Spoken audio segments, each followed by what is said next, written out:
Senhor Jesus, meus irmãos, tudo bem com vocês? Estou aqui voltando para casa para almoçar um pouco depois do trabalho. Eu tô de férias, tá? Mas aqui é um serviço extra que a gente tá fazendo, tô até suado. Mas eu tenho a palavra de Deus para a nossa meditação, veja só. A palavra de Deus é essa que tá aparecendo na tela aí, ó.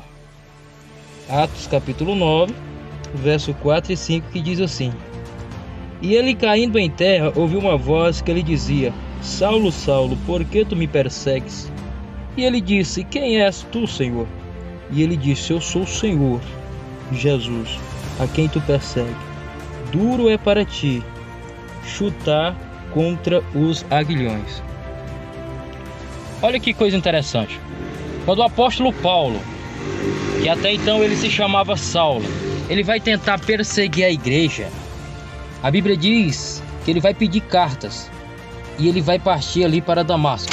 Agora o interessante é que quando ele vai chegar perto de Damasco, por volta mais ou menos do meio-dia, onde o período do sol era mais quente, ele vai ver um clarão, e esse clarão vai deixar ele cego, e ele vai cair por terra. E quando ele cai por terra, ele vai ouvir uma voz que vai dizer assim: Saulo, Saulo, por que tu me persegues? E ele vai dizer: Quem és tu, Senhor? Eu sou Jesus, a quem tu persegue. Você notou que ele não estava perseguindo Jesus, mas ele estava perseguindo a igreja? Só que uma certa feita Jesus falou o seguinte, que nós somos, a menina dos olhos de Deus. Então assim, toda vez que alguém tentar perseguir eu, ou tentar perseguir você, ele está perseguindo Jesus. E de forma nenhuma, o Senhor Jesus vai deixar barato alguma coisa de errado acontecer com o povo de Deus, sem que não tenha nenhum propósito em cima disso. E a Bíblia vai ser bem clara em dizer assim: Eu sou Jesus a quem tu persegue. Duro é para você recalcitrar contra os aguilhões. O que é isso, pastor? Conta o contexto histórico que quando um fazendeiro ele ia aradar um campo, juntamente com seus bois, na frente do arado, às vezes ficava espinho, às vezes ficava algumas pontas de ferro. E se o boi tentasse chutar o fazendeiro ou dar algum coice, ele ia ferir suas pernas naqueles espinhos, naqueles aguilhões.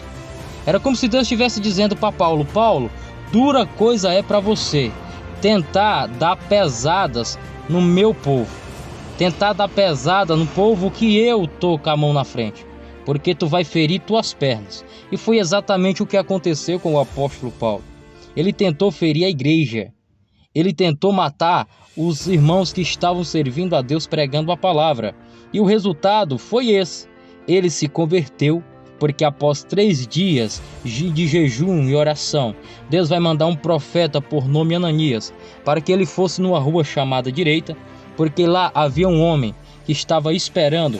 Quando ele descobre que era inclusive Saulo, ele não vai querer ir, mas Deus falou: pode ir, porque ele para mim é uma ferramenta, é um vaso que vai ser usado. Ou seja, através daquele acontecimento na vida de Saulo, ele passou a se chamar Paulo. Claro que a gente fala, mas ele adotou esse nome, tá? Ele tinha esses 2 nomes. Mas Paulo foi pregador do Evangelho, escreveu mais da metade do Novo Testamento. É umas cartas que até hoje causa incógnita, é umas cartas que até hoje causa muita locomoção na gente. Como ali Filipenses 4,13, posto todas as coisas naquele que me fortalece.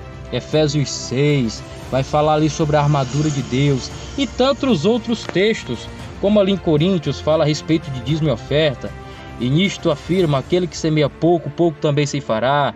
Aquele que semeia em abundância também se fará. Cada um contribua segundo o propôs no seu coração, não com tristeza nem com necessidade, porque Deus ama o que dá com alegria.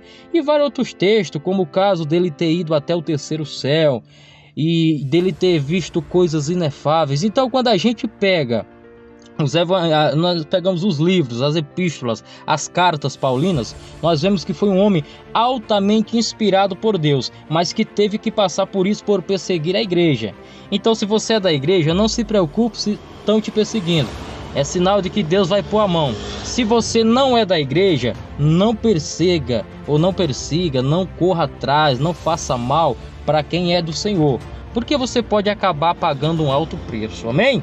Que Deus abençoe, fique com esta meditação e até a próxima em nome de Jesus.